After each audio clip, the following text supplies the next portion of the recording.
La Biblia es sin duda un libro estimulante y lleno de sabiduría. Sin embargo, también es un libro cargado de pasajes enigmáticos, complicados y difíciles de entender. Hay narrativas bastante peculiares que describen eventos como osos eliminando a jóvenes, hombres entregados por los discípulos en manos de Satanás e incluso pasajes que afirman que Dios creó entidades destructivas. Hoy, con la ayuda del Espíritu Santo, nos sumergiremos en 6 de los pasajes más desafiantes y complejos de toda la Biblia, que al ser interpretados correctamente pueden desvelar grandes riquezas bíblicas. Al concluir este estudio, entenderás 6 grandes principios bíblicos escondidos en las Escrituras y, lo más importante, tendrás nuevas herramientas para edificar tu jornada de fe sobre fundamentos firmes y perennes que pueden elevar tu nivel espiritual. Hoy exploraremos 6 pasajes más extraños y difíciles de entender en la Biblia. Primer pasaje. Dios envía serpientes venenosas a su pueblo de Israel. Este peculiar y complicado pasaje ha sido motivo de todo tipo de críticas y desdén a la Biblia por grupos escépticos y ateístas. El pasaje está en Números 21. Vamos a leer la primera parte del pasaje, versículo 5. Y habló el pueblo contra Dios y contra Moisés. ¿Por qué nos hiciste subir de Egipto para morir en este desierto? Pues no hay pan ni agua, y nuestra alma detesta este pan tan insípido. Y Jehová envió entre el pueblo serpientes ardientes que mordían al pueblo, y murió mucho pueblo de Israel. La primera pregunta que nos surge es, naturalmente, ¿cómo es posible que un Dios amoroso envíe serpientes venenosas a su propio pueblo? El contexto de este pasaje es extremadamente importante para descifrar su significado. Dios había recientemente liberado al pueblo de Israel de la esclavitud que sufrió por más de 400 años en manos de los egipcios. Tras escapar de las garras del faraón y de su ejército al cruzar el Mar Rojo, el pueblo de Israel atravesaba el desierto rumbo a la tierra prometida, la tierra que manaba leche y miel. Sin embargo, el pueblo de Israel venía actuando constantemente con incredulidad en relación a Dios y Moisés, lo que los llevaba a una degradación espiritual cada vez mayor.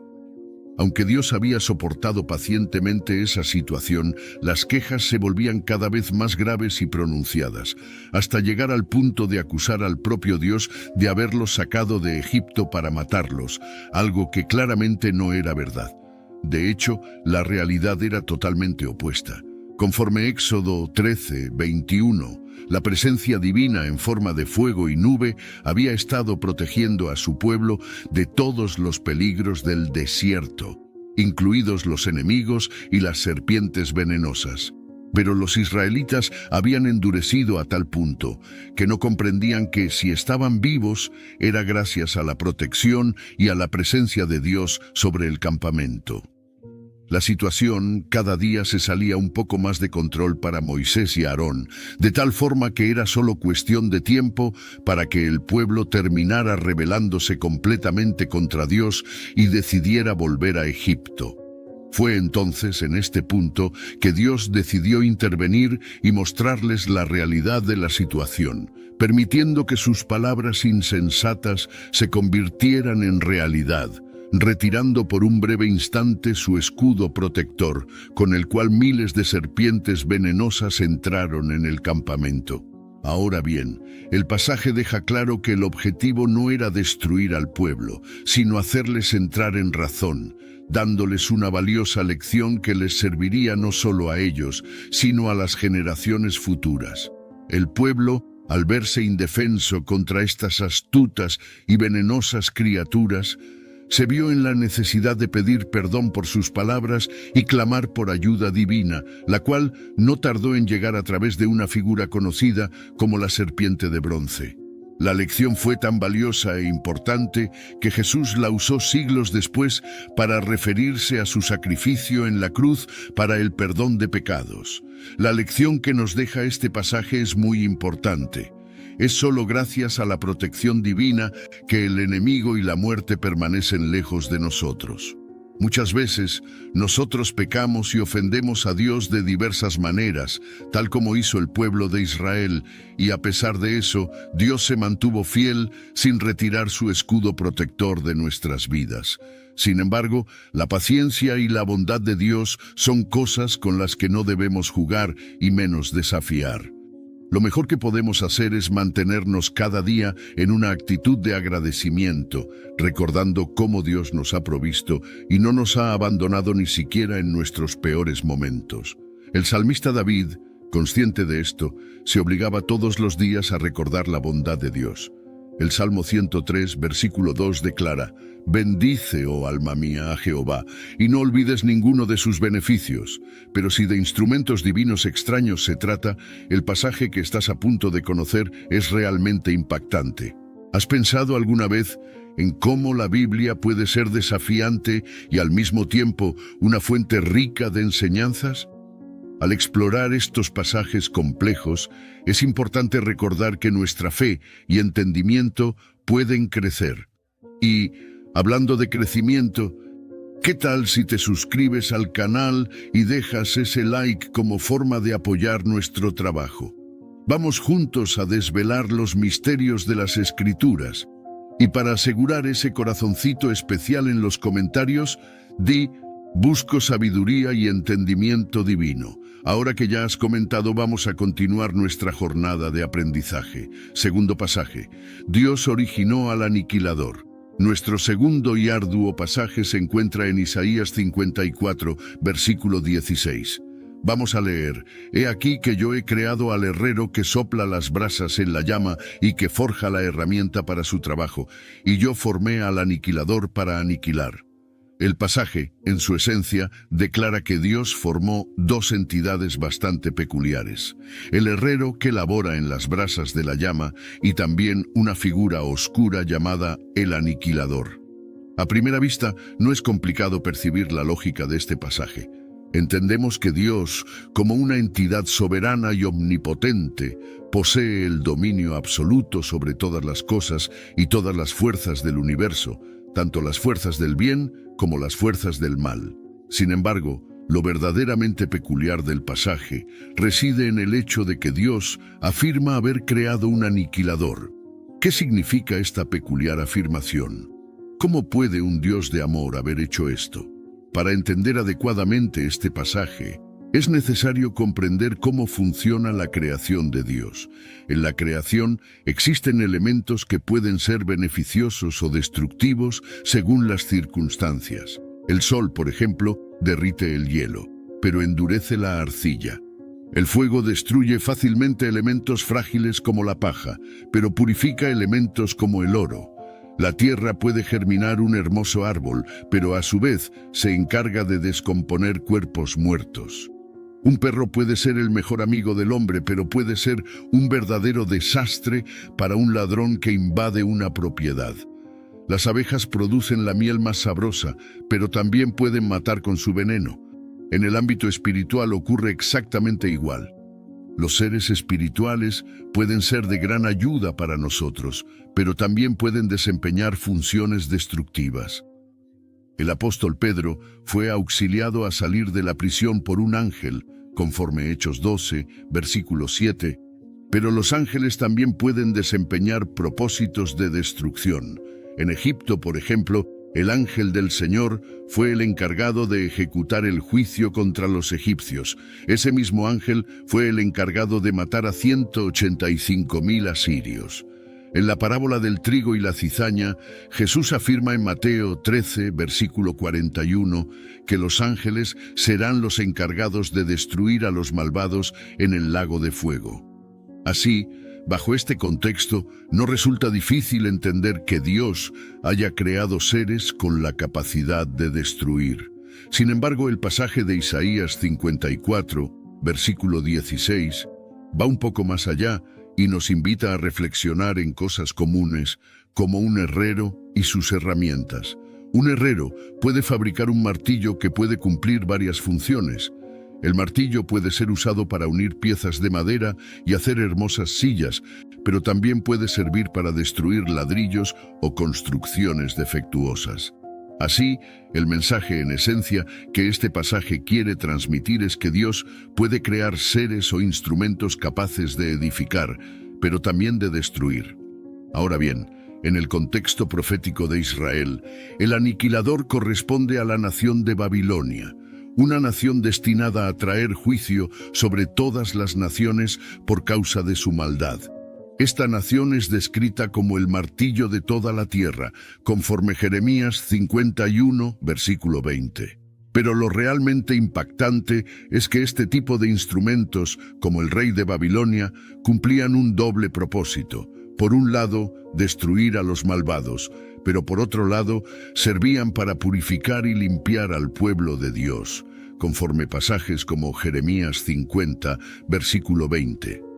En este sentido, el rey de Babilonia cumple el mismo papel del fuego que consume la paja, pero purifica el oro. Esta sorprendente idea del fuego como elemento probador y purificador del pueblo de Dios es expuesta más adelante por el apóstol Pablo en 1 Corintios 3, versículo 13. La obra de cada uno se hará manifiesta, porque el día la declarará, pues por el fuego será revelada.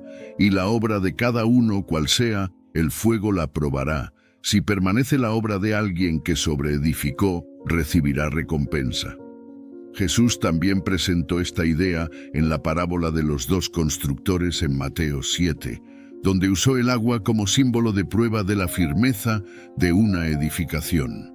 En conclusión, podemos afirmar que Dios creó todo tipo de seres y herramientas de acuerdo con sus planes perfectos. Herramientas para construir, herramientas para destruir, herramientas para probar y herramientas para purificar.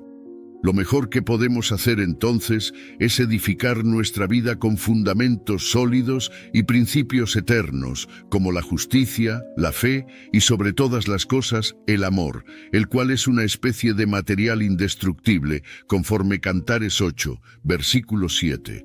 Las muchas aguas no podrán apagar el amor, ni los ríos ahogarlo. De esta manera, cuando venga la prueba, nuestra edificación permanecerá firme. Continuemos con nuestra lista de pasajes difíciles, aunque te advertimos que, si los dos primeros casos que escuchaste te impactaron, el tercero te dejará sin palabras. Tercer pasaje. Pablo determina entregar a un hombre a Satanás. El enigmático pasaje se encuentra en la primera epístola a los Corintios 5, del versículo 1 al 5. Vamos a leer lo que Pablo dice a los Corintios. Se ha sabido de un caso de libertinaje entre ustedes, que ni siquiera los gentiles aceptarían. Y es que uno de ustedes tiene como compañera a la esposa de su padre. Ustedes están vanagloriándose. ¿No deberían, al contrario, estar de luto por lo ocurrido y apartar de entre ustedes a aquel que cometió tal acto? Versículo 5. Entreguen a este hombre a Satanás para que el cuerpo sea destruido, a fin de que su espíritu sea salvo en el día del Señor Jesús. El pasaje, en su esencia, relata el caso de un fiel que había tomado a su madrastra como esposa, y la comunidad de Corinto, aparentemente, no había hecho nada para censurarlo. El apóstol Pablo, tras tomar conocimiento de esta escandalosa situación en la comunidad, y tras reprender severamente a la comunidad, les da una orientación que sería impensable para cualquier teólogo de la época: entregar a este hombre en las garras de Satanás para que al menos su espíritu fuera salvo. Este impactante pasaje deshace varios mitos que se han construido a lo largo de los siglos en torno a Satanás. Muchos creen que Dios y Satanás tienen una especie de disputa por las almas, y otros piensan que Satanás está extremadamente furioso con los fieles y desea llevarlos todos al infierno. Sin embargo, en este pasaje puede observarse a Satanás como una simple herramienta de Dios, un instrumento para destrucción del cuerpo a fin de salvar el espíritu. Desde esta simple perspectiva, el pasaje no necesita mayor explicación. El hombre que había cometido este pecado sexual con su madrastra estaba en camino directo a la perdición, y la única forma de salvar su alma era entregarlo en manos de Satanás para muerte. Solo de esta forma él no persistiría en su pecado y no continuaría deteriorando más su vida espiritual, al punto de acabar en el mismo infierno. Un pasaje que nos muestra que, para Dios, nuestra salvación eterna es más importante que cualquier otro beneficio en esta tierra. Parece que en estos tres pasajes iniciales Dios utiliza elementos bastante peculiares para ejecutar sus planes perfectos. Pero ¿qué otros instrumentos puede usar Dios? Cuarto pasaje: Eliseo y los jóvenes burlones. La narrativa de Eliseo, los osos y los jóvenes burlones está descrita en 2 de los Reyes 2, del versículo 23 al 25. Vamos a leer. Después, Eliseo subió de allí para Betel, y mientras subía por el camino, salieron unos chicos de la ciudad y se burlaban de Eliseo, diciendo: «Calvo, sube, calvo, sube». Y mirando él para atrás, los vio y los maldijo en nombre de Jehová. Y salieron 2 osos del bosque y despedazaron a 42 chicos. Este pasaje parece horrible a primera vista. Es complicado imaginar que 2 osos puedan causar tal devastación por una simple burla a un hombre calvo. El contexto es crucial en esta historia. Elías, el mentor de Eliseo como emisario de Dios, había pasado mucho tiempo advirtiendo y corrigiendo los pecados de la nación de Israel. Sin embargo, Dios decidió elevar a Elías a los cielos en un torbellino. Eliseo era el nuevo encargado de liderar espiritualmente al pueblo de Israel, aunque con un poder superior al de Elías. La transición profética quedó evidente cuando Eliseo tomó el manto de Elías y partió el río Jordán, conforme 2 de los Reyes 2, versículo 14. El acto dramático fue presenciado por muchos y se hizo conocido en los alrededores, incluida la ciudad cercana de Betel. Nadie que tuviera un mínimo de sensatez osaría ahora cuestionar la autoridad de Eliseo o su nuevo papel como líder espiritual del pueblo de Israel. Por lo tanto, cualquier intento de burla o descrédito a Eliseo era visto como una burla al propio Dios, que le había delegado esa misión. Esto ya aclara gran parte del enigma del pasaje. Sin embargo, hay un elemento realmente impresionante en el texto que nos permite concluir que esto no fue un simple acto aislado de burla, sino algo mucho más profundo y grave. Conforme el versículo 23, un grupo considerable de jóvenes que salía de la ciudad de Betel se burló del profeta. Ahora, si nos preguntamos cómo tantos jóvenes se unieron para burlarse de Eliseo y qué significa el hecho de que esos jóvenes estuvieran saliendo de la ciudad de Betel, la respuesta es bastante sencilla. La ciudad de Betel ya estaba informada de lo ocurrido, y esos jóvenes representaban a la ciudad entera, reflejando no solo su propio pecado, sino el pecado de toda la ciudad, una ciudad conocida por su idolatría y su oposición abierta a los profetas de Dios, conforme pasajes como el libro de Amós 7, del versículo 10 al 17. Por otro lado, en la Biblia, el número 42 es frecuentemente usado para describir generaciones completas, como en el caso de Mateo 1, versículo 17, donde se suma 3 veces el número 14 para describir todas las generaciones desde Abraham hasta Jesús. Bajo esta perspectiva, el infortunio que acometió a esos jóvenes no era nada más que un mensaje en forma de advertencia a la ciudad de Betel y por extensión a todo Israel. Eliseo era verdaderamente el representante de Dios, y quien osara cuestionar o burlarse de su ministerio estaba burlándose del propio Dios. Los osos representan claramente instrumentos divinos de juicio y advertencia a todo Israel. Era preferible que se perdiera un pequeño grupo y no toda la nación de Israel por resistir al nuevo profeta. Ahora pasemos a un caso judicial muy peculiar en la Biblia. Quinto pasaje: la norma de Moisés que autorizaba la muerte de los cautivos. El pasaje en cuestión está localizado en Éxodo 21, versículo 20. Vamos a leer. Y si alguien golpea a su esclavo o su esclava con una vara y muere bajo su mano, será castigado. Pero si sobrevive por 1 día o 2, no será castigado porque es su propiedad.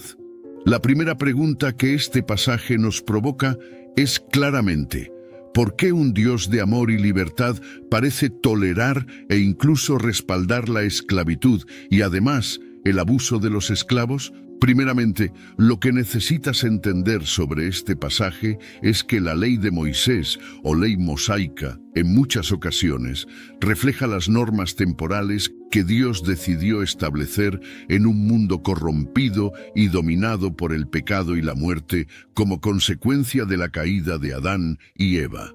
En un mundo ideal no deberían existir cosas como el divorcio, la esclavitud, la poligamia, la guerra o las deudas, y consecuentemente tampoco deberían existir reglas sobre esos asuntos. Pero, debido al pecado de Adán, nos encontramos en un mundo regido por el pecado y la muerte, donde esas cosas son posibles. Así, Dios decidió intervenir por medio de sus leyes para regular esos tipos de situaciones, como el divorcio, la esclavitud y las deudas, para ofrecer una guía clara de conducta a su pueblo, incluso en esas circunstancias de origen pecaminoso. Es por eso que la ley de Dios es llamada perfecta o completa en el Salmo 19, versículo 7.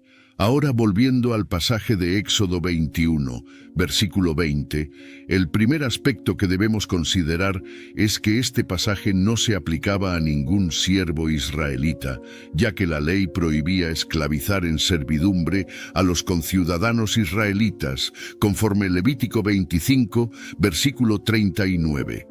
El pasaje se aplica exclusivamente a personas de origen extranjero, a las cuales la ley también prohibía maltratar, conforme Levítico 19, versículo 33. Por lo tanto, el pasaje, comprendido en su contexto correcto, es simplemente una regulación que penaliza con la muerte el acto de acabar directamente con la vida de un siervo extranjero, pero que excluye el caso de que el siervo muriera posteriormente de manera accidental como consecuencia de algún golpe imprudente del Señor, lo que no significa que se permitiera maltratar a los esclavos extranjeros. La gravedad del pecado de maltratar a los esclavos y extranjeros era tan severa que el propio Dios afirmó en Éxodo 22, del versículo 21 al 24. No maltratarás ni oprimirás al extranjero, pues extranjeros fuisteis en la tierra de Egipto. A ninguna viuda ni huérfano afligiréis, pues si tú los afliges y ellos a mí claman, ciertamente oiré su clamor, y mi furor se encenderá, y os mataré a espada, y vuestras mujeres serán viudas y vuestros hijos huérfanos. Una severa advertencia, por tanto, que nos permite concluir que este pasaje no es una licencia para maltratar u oprimir a los esclavos extranjeros. Vamos ahora a analizar un último pasaje bastante extraño y complejo. Sexto pasaje, Balaam y la mula que habló. Este episodio está descrito en Números 22 y narra la ocurrencia de una mula que reprendió al falso profeta Balaam tras él haberla golpeado 3 veces por no seguir el camino que él deseaba. Aunque el episodio parece bastante inusual, se vuelve comprensible cuando reconocemos el poder de Dios, que es capaz de hacer hasta las mulas hablar, o incluso las piedras, si así lo deseara, conforme mencionado en Lucas 19, versículo 40. El hecho es que este pasaje ha sido objeto de diversas críticas por parte de grupos escépticos, ateos y agnósticos que se niegan a aceptar la descripción de un evento que escapa a la lógica humana, la idea de que un simple animal pueda hablar y demostrar más discernimiento que un humano. Sin embargo, ese es precisamente el mensaje que todos los pasajes que acabamos de examinar ilustran. La mula que habló, los osos que atacaron a los jóvenes, las serpientes que picaron a los incrédulos, el agua que arruinó la construcción del insensato y la serpiente espiritual que es Satanás destruyendo la vida de un hombre obstinado, todos esos episodios reflejan la misma noción. A medida que alguien comienza a rebelarse contra Dios y contra su palabra, comienza a perder su estatus privilegiado en la tierra, de modo que la propia naturaleza y los animales irracionales pueden mostrarse más sabios y fuertes que él. Sin embargo, lo sorprendente es que la Biblia nos presenta otra perspectiva más sublime sobre este tema. Cristo, Por medio de su obediencia plena al Padre, es el único ser que dominó completamente la naturaleza y los animales. Con su voz ordenó que las tormentas cesaran. Con su sabiduría controló un burro que nunca había sido montado. Con su sacrificio derrotó a la serpiente Satanás, sometiéndola bajo sus pies y de paso venció la muerte para siempre. Por lo tanto, el secreto de la victoria cristiana es este: creamos en la palabra de Dios, obedezcamos a ella y confiemos en su Hijo Jesús Cristo. Él nos prometió autoridad, triunfo y el más alto lugar de honor sobre toda la creación, a su lado y para siempre. Al llegar al final de este vídeo enriquecedor, quiero expresar mi gratitud por habernos acompañado en esta jornada de descubrimientos tan profundos. Si has llegado hasta aquí, es porque buscas incansablemente por conocimiento y tienes un compromiso serio con tu jornada espiritual y personal. Ahora, te invito a suscribirte al canal y dejar tu like para ayudarnos a alcanzar a más personas con estos mensajes edificantes. No olvides comentar hasta el fin para mostrar que eres persistente, dedicado y estás realmente en busca del éxito, sea en la vida espiritual o financiera. Y como una pequeña forma de agradecimiento, daré un corazoncito como señal de aprecio. En la pantalla estoy dejando 2 recomendaciones de vídeos que estoy seguro de que te encantarán. Elige uno para ver ahora mismo y sigue expandiendo tus horizontes. Hasta la próxima.